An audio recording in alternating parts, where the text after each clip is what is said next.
So నేను ఒకటైతే స్పష్టంగా చెప్తున్నాను సార్, నిన్న నాకు జరిగినటువంటి దానికి YSR Congress party entire family including Jaganmohan Reddy గారు చొరవ తీసుకొని జగన్మోహన్ రెడ్డి గారితో పాటు లీగల్ టీము, ప్రతి ఒక్క నాయకుడు, ప్రతి ఒక్క కార్యకర్త, ఏదైతే ఒక వైఎస్ఆర్ కాంగ్రెస్ పార్టీ కుటుంబ సభ్యుడికి కష్టం వస్తే మేమందరం అండగా ఉంటామని చెప్పి ఎంటైర్ పార్టీ నిన్న నాకు చెప్పింది.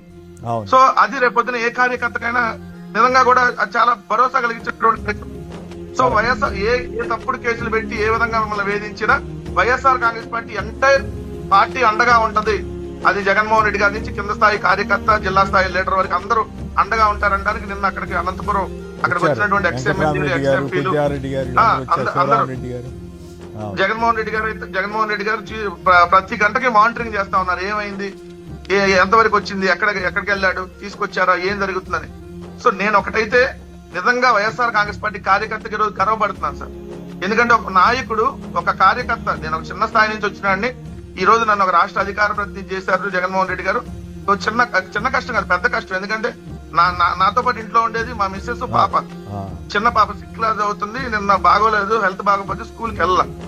సో వాళ్ళిద్దరు ఆ ఫోన్ కూడా తీసేసుకొని పోలీసులు కనీసం చెప్పకుండా, నోటీసులు ఇవ్వకుండా తీసుకెళ్లినటువంటి సందర్భంలో ఎంటైర్ పార్టీ మొత్తం అండగా నిలబడింది.